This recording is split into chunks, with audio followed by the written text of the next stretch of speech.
कि इसका अर्थ समझते हैं कि होता क्या है कि अपन यह जीव संयोगी पर्याय में भी कर्म का अर्थात औपपादिक या नैमित्तिक कर्म के निमित्त होने रागादि विभावों के साथ समवेत अर्थात तादात्म्य रूप एक नहीं है, तथापि अज्ञानी जीवों को समवेत रूप अर्थात तादात्म्य एक मालूम करते हैं। यानी अपन को ऐसा लगता है, अपन जैसे अब अभी अपन से बात करें तो अपन को ऐसा लगता है कि रागादि विभावों के साथ हम एक है। कर्म अपन को लगता है अपन कोई भी बात करेंगे ना, अपन को लगेगा कि ये तो होगा ही होगा, इसके बिना तो कैसे रहेगा। रागादि भाव अपने हम्म।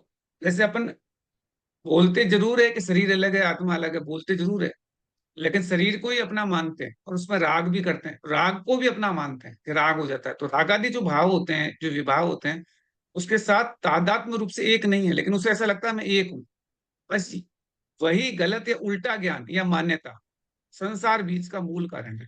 बस यही सबसे मूल कारण है, जिसके हम्म। चक्कर में अपन को लगता है कि ये जो अपन कर रहे हैं, राग आदि भाव हो रहे हैं ना, राग द्वेष मोह, ये अपने ही हैं, अपने साथ ही जुड़े हुए हैं। ये अलग कब हुए?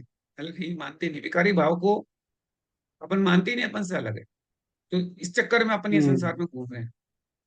जीवों के संयोगी पर्याय में जो कर्म कर अर्थात कर्मोदय होने पर विकारी भाव अथवा राग द्वेष आदि खोटे परिणाम होते हैं, जो अपने खोटे परिणाम बनते हैं राग द्वेष आदि के, वो क्या है?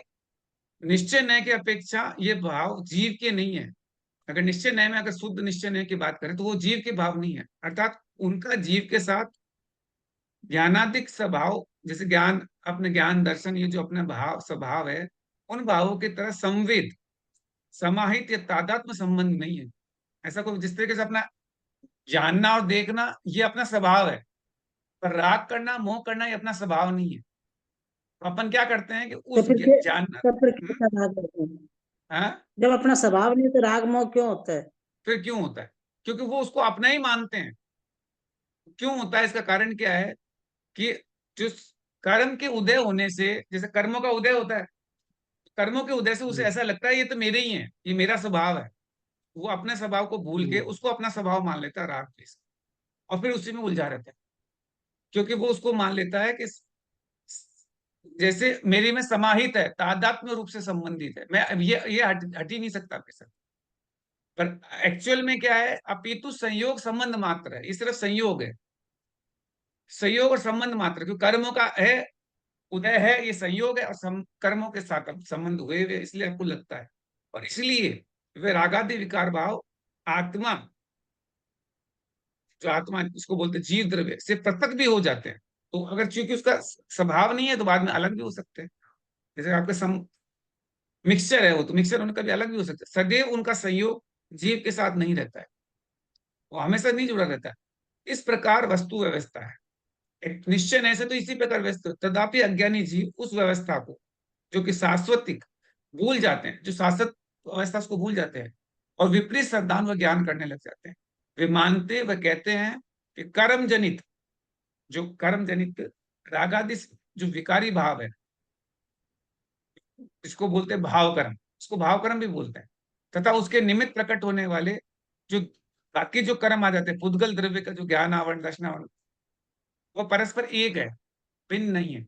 ऐसा उसके मन में भाव आ जाता है, जो मैं भाव कर्म कर रहा हूँ वो मेरा है, उसके साथ जो द्रव्य कर्म आ रहा है वो भी मेरा है। दोनों को अपना मान, दोनों अलग है ही नहीं, एक साथ ही। अर्थात जीव और वे एक दूसरे के कर्ता और भोक्ता है, ऐसे मान लेता है। जीव जो है वो एक उस वही कर्ता और भोक्ता हो गया इसके साथ। जीव कर्मों को करता है, यानी जीव जो है उद्गल कर्मों को बनाता है या करता है, और कर्म जीव को करता है या बनाता है। तो जीव जो कर्मों के उद्देश्य से जीव भी वैसे ही करता है। कर्म, जीव कर्म को बना रहा है और कर्म जीव को बना रहा है, ऐसे बनाता है। उसके अंदर रागादिक भाव रहते हैं। इत्यादि विपरीत बुद्धि करते हैं, जो कि मिथ्या है, वस्तु व्यवस्था या प्रकृति नियम के विरुद्ध। फलता उस प्रकार की गलत धारणा कर लेना महान अपराध है, जिसका फल यह होता है कि उसमें हमेशा लीन या तच्चित होने से संसार उसका दुख नहीं छोड़ता, हमेशा गलती और गलती जीव करता रहता है और उसकी सजा और दंड पाता है। यही गलत मार्ग पर चलता है जिससे इष्ट सिद्धि सुख की प्राप्ति कभी नहीं होती। हाँ, यदि अज्ञानी जीव कभी अपनी भूल समझे, उसे सुधारे, अर्थात विपरीत सिद्धांत व ज्ञान को छोड़कर सम्यक सिद्धांत व ज्ञान को प्राप्त करे, वो अपनाए, तो बराबर इस सिद्धि हो, तो पक्का आपकी सिद्धि होगी। अन्यथा ऐसा मत नहीं समझना। अनादि से यही तो होता आ रहा है, हमेशा अपने यही चले आ रहा है। अपन रागादि भाव को अपना मानते हैं और संसार में भटकते रहते हैं। अगर इसको उल्टा माने कि रागादि भाव मेरे नहीं है, तो फिर अपने संसार से पार हो पाओगे, तब सम्यक दृष्टि में जा पाओगे।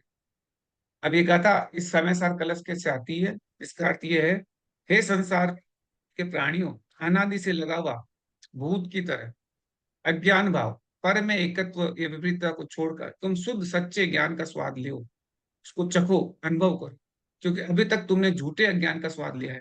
अतः मौके से लाभ उठाओ। देखो, कभी तीन काल में भी आत्मा पर जड़ कर्म के साथ तादात्म्य सर्वदा एकत्व नहीं हो सकता है। दोनों संयोग रूप से जुदे जुदे रहते हैं। फिर भूल से तुम क्यों उसे अपना मानते हो? वे तुम्हारे स्वभाव नहीं है, विकारी के विभाव है। ऐसा सम्यक ज्ञान प्राप्त करो और मिथ्या ज्ञान को छोड़ो। अतः तेरा कल्याण भेद ज्ञान से ही होगा, अन्यथा नहीं। ये निश्चय रखना। अधिक क्या लिखा जाए, सर्वोत्कृष्ट चीज जीव का ज्ञान ही है, जिससे सब बातों का पता चलता है। अतः उसी की आराधना करनी चाहिए। यही बात आगे भी कही जाने वाली है, ध्यान देना चाहिए। अब आचार्य कहते हैं, संसार में जो मूल भूल का मूल कारण विपरीत बुद्धि का होना है, पर में एकत्व का ज्ञान होना है। उसे हटाकर मुख्य उपाय, उस उपाय क्या है? रत्न तय को प्राप्त करने, मतलब उसी क्रम निश्चय न से बताया जा रहा है।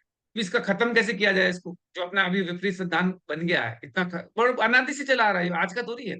अनादि से अपन विकारी भाव को, शरीर को अपना मान रहे हैं। शरीर भी मेरा है, और ये जो राग द्वेष और मोह, ये भी मेरा है। और इसके चक्कर में अपन खत्म कैसे करें? तो क्या मुख्य उपाय है? इसका उपाय क्या है? वो है रत्न तय को प्राप्त।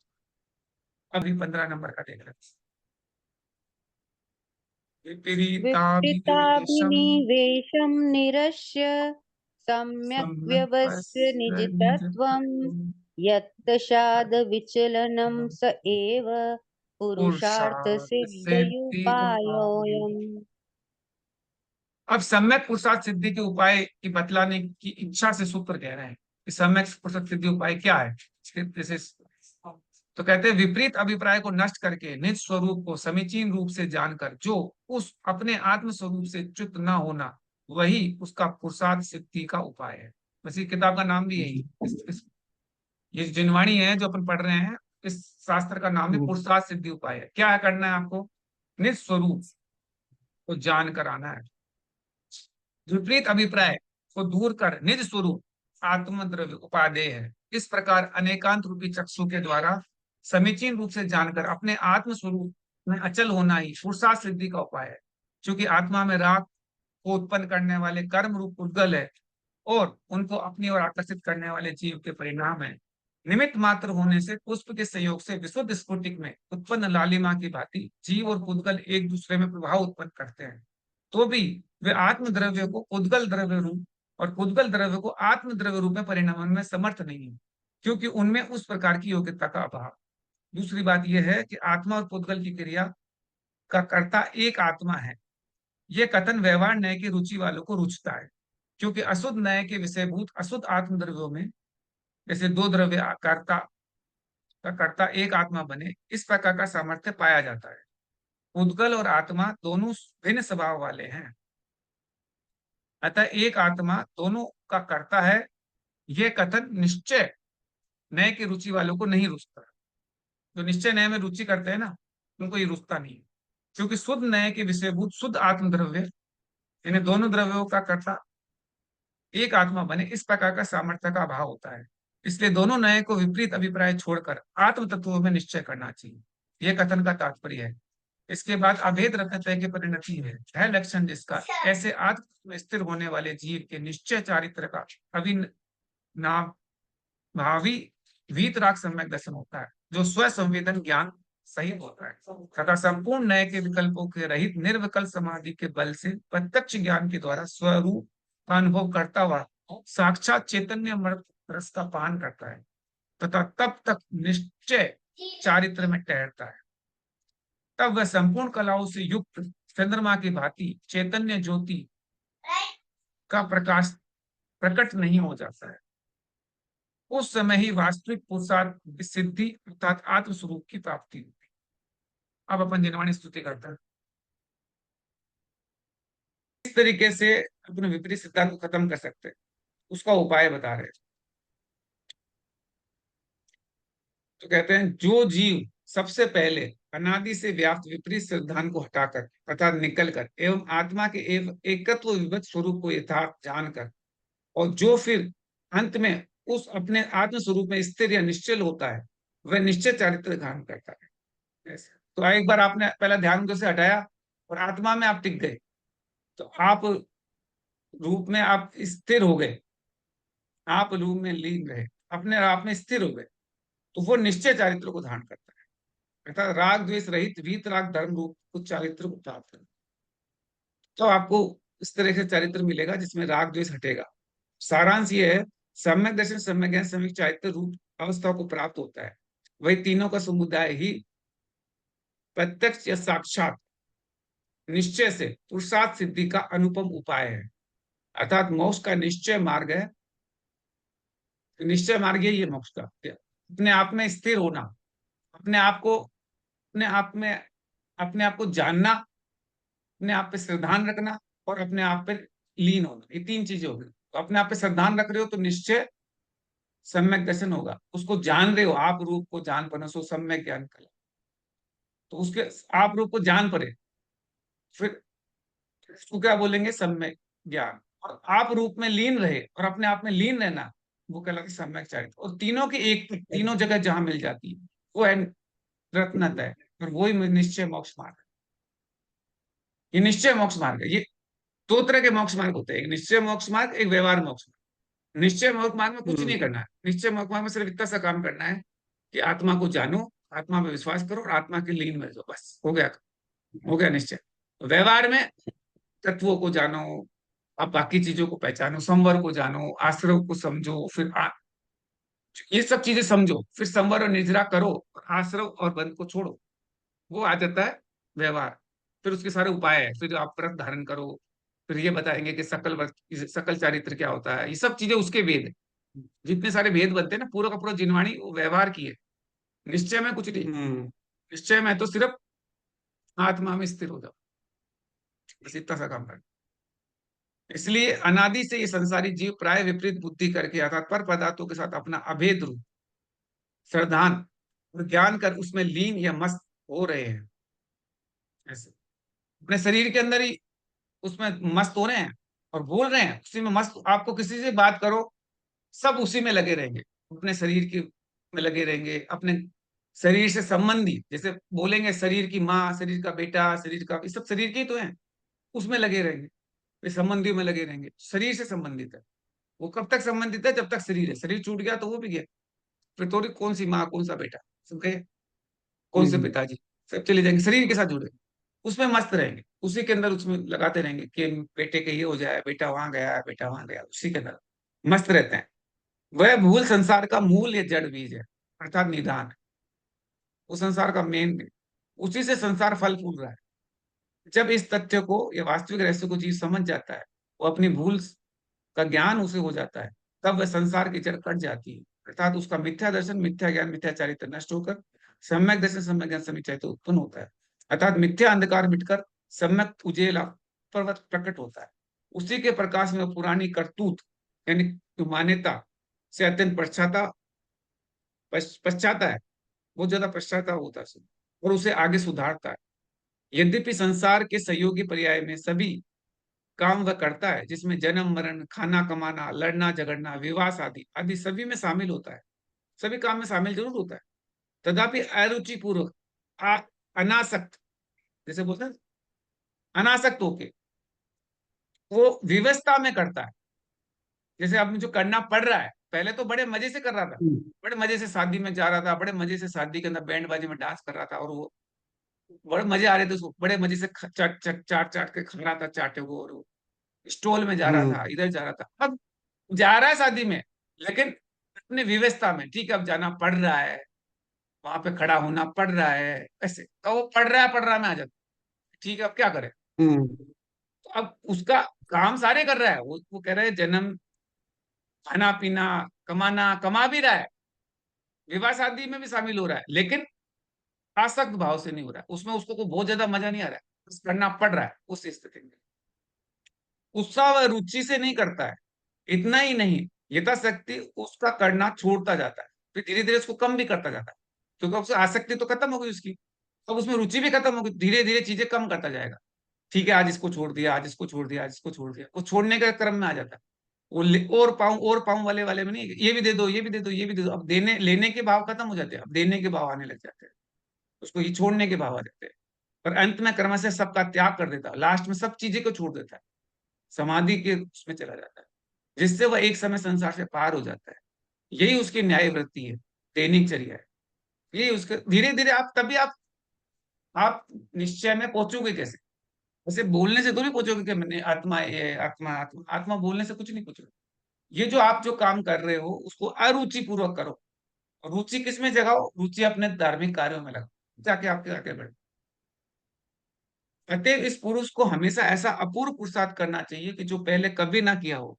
वह पुरुषार्थ सम्यक दर्शन आदि की प्राप्ति करना है, संसार के दुखों से छूटकर मोक्ष के सुख को पाना है, संसार में रहना, दुख सुख भोगना, परिग्रह आदि को बढ़ाना, दुर्गति का बंद करना, ये कुपुरुषार्थ है। तो आप अपने परिग्रह को बढ़ा रहे हो, सुख दुख को भोग रहे हो, तो दुर्गति कर रहे हो, आप दुर्गतियों को बंद कर रहे हो, ये कुपुरुषार्थ है।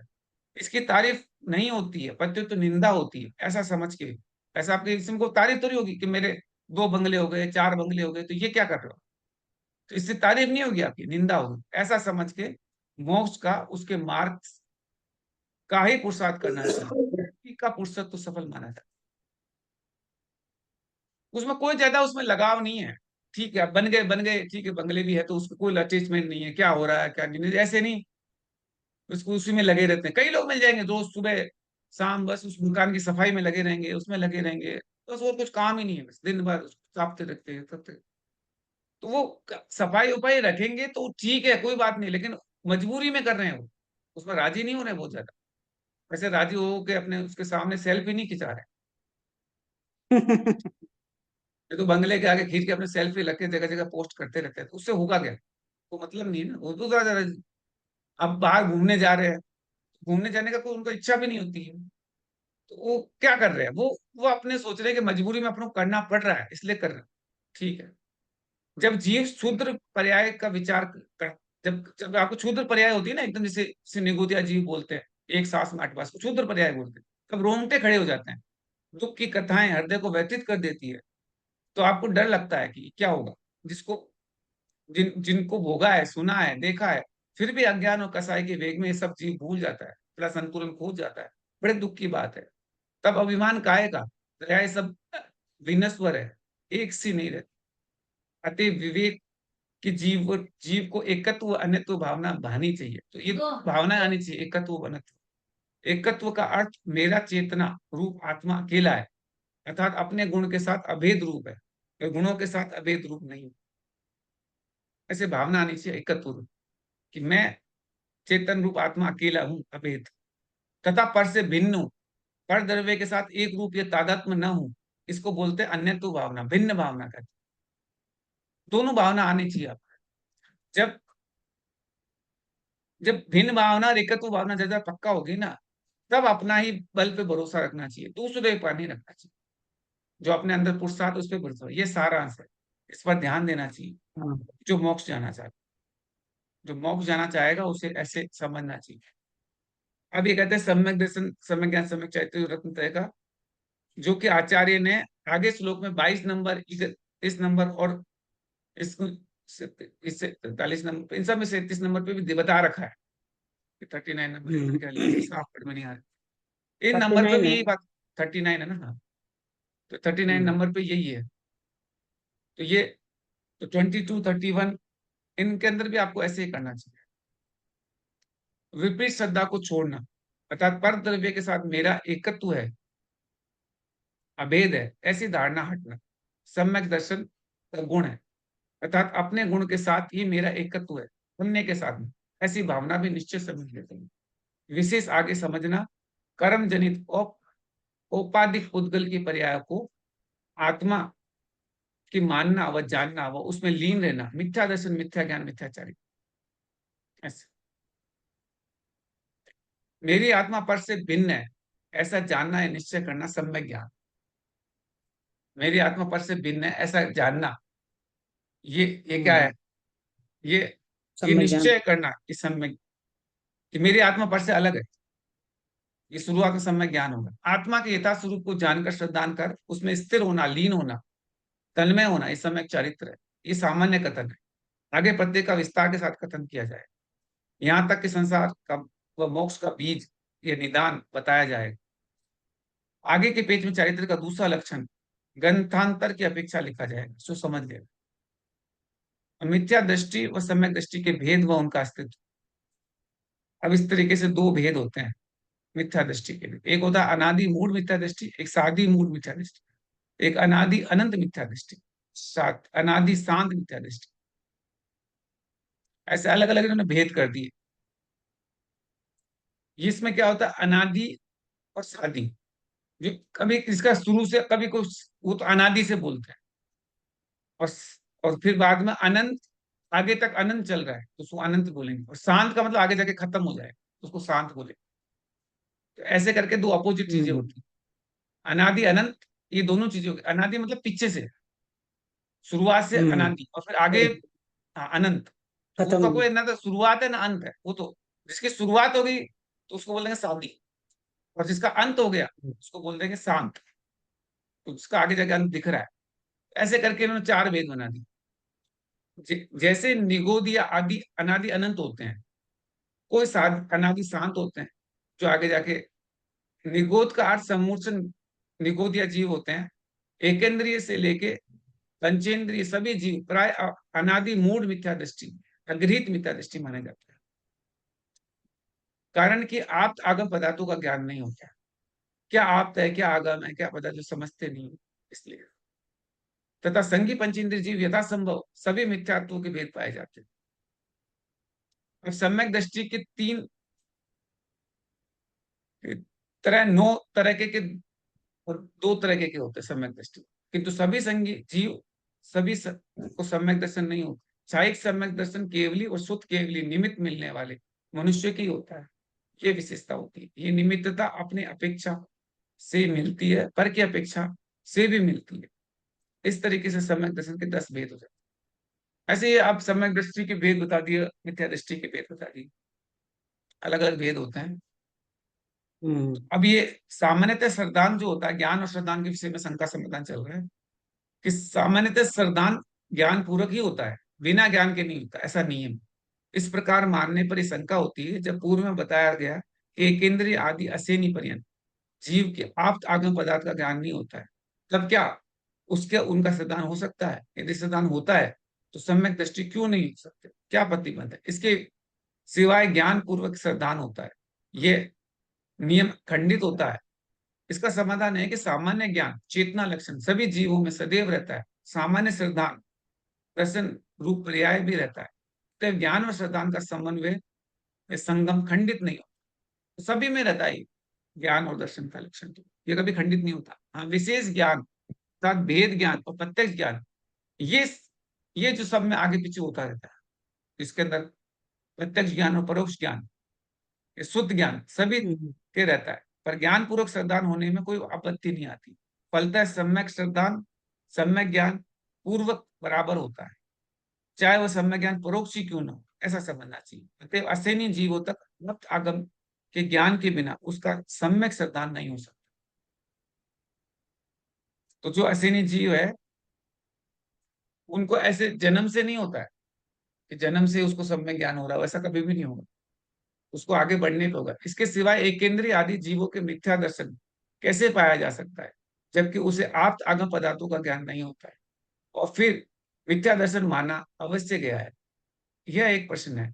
इसका भी समाधान इस प्रकार है कि अनादि मूल मिथ्यात्व तो उनके होता है क्योंकि उस समय भी उनके अन्य अज्ञान रूप निवारण सामान्य ज्ञान पाया जाता है।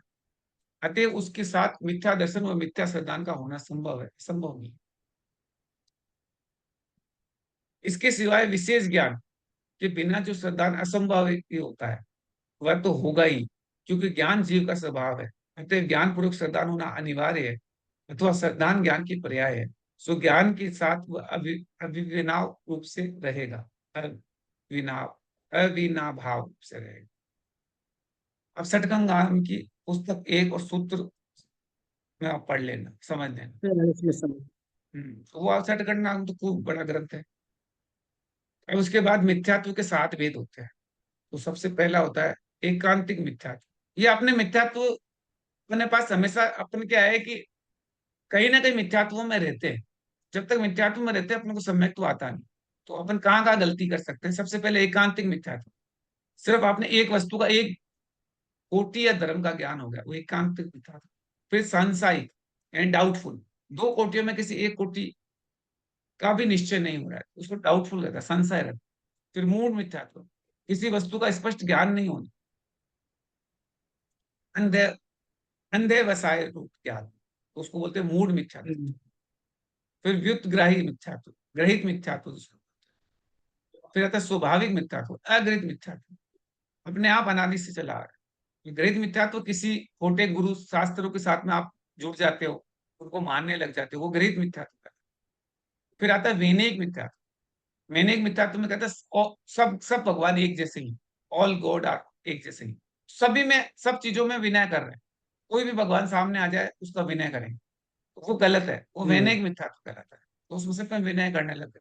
फिर विपरीत मिथ्यात्व, भ्रम का होना, जैसे रस्सी में सांप का ज्ञान होगा उल्ट, तो वो आप भ्रम हो गया, उसमें उसको भ्रम होने लग गया, रस्सी में सांप है, ऐसा तो होता नहीं है। इस तरीके का जो मिथ्यात्व होता है, ये सारे के सारे मिथ्यात्व जो है आपको परेशान करते रहेंगे। तो ये चारित्र का दूसरा लक्षण, वीर सेन जो आचार्य द्वारा कथित सतखंड नाम की टीका में कहते हैं, पाप क्रिया निवृत्तिश चारित्र, तब पाप की क्रिया को छूटना ही चारित्र है। यहाँ पे पर पाप घाती कर्मों को समझना चाहिए, तथा मिथ्यात्व अवृत्ति प्रमाद कसा, ये 4 पाप क्रिया है। 4 तरह की क्रिया होती है, अवृत्ति, प्रमाद, कसाय और मिथ्यात्व। अब इनकी क्रियाओं से करने से आपको आश्रव होता है, घातिया कर्म का आश्रव बंद होता है। घातिया मिथ्यात्व कर्मों में मुख्य कर्म मोहनीय कर्म, घातिया के 4 कर्म होते हैं, उसमें सबसे मेन मोहनीय कर्म। और पाप क्रियाओं में मुख्य पाप क्रिया है मिथ्यात्व। जब मिथ्यात्व जाएगा ना, तब बाकी चीजें अपने आप सबसे पहले पाप में सबसे ऊपर मिथ्यात्व रखा। आपका पहले मिथ्यात्व जाना पड़ेगा, फिर बाकी चीजें हटेगी।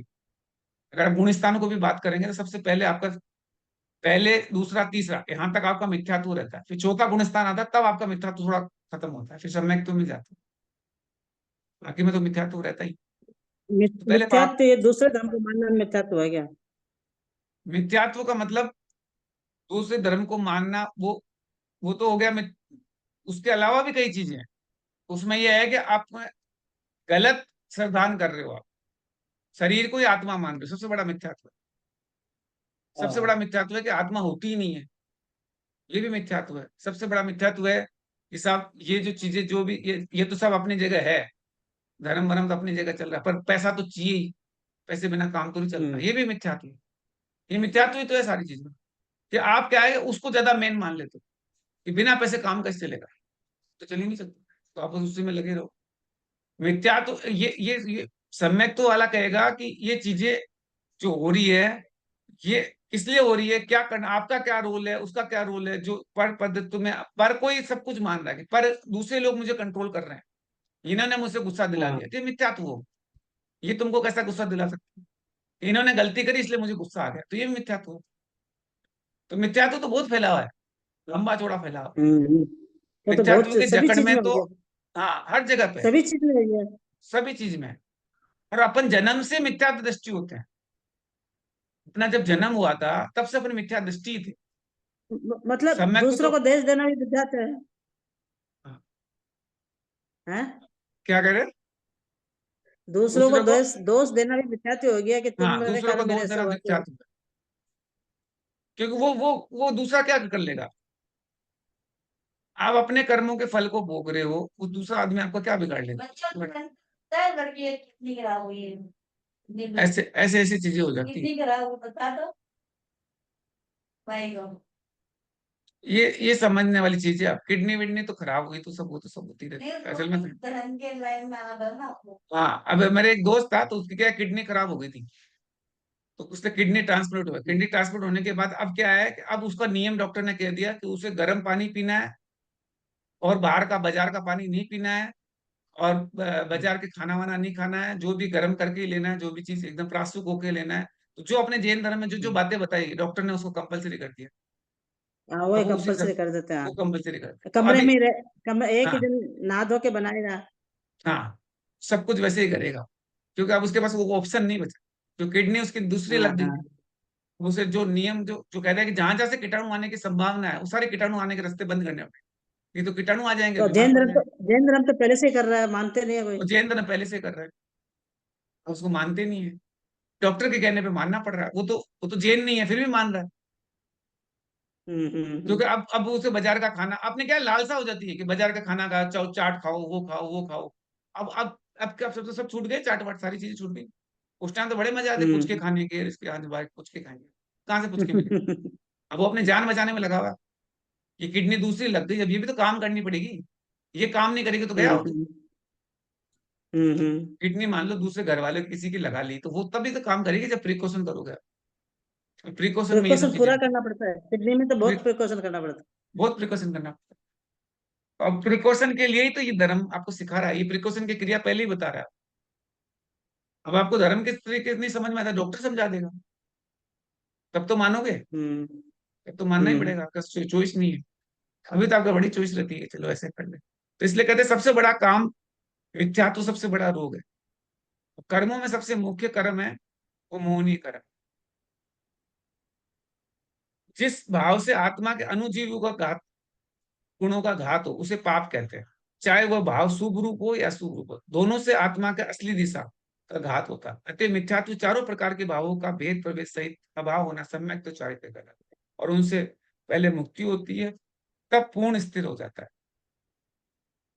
फिर बाद में चारित्र्य के दो भेद होते हैं, स्वरूप आचरण चारित्र और संयमाचरण चारित्र।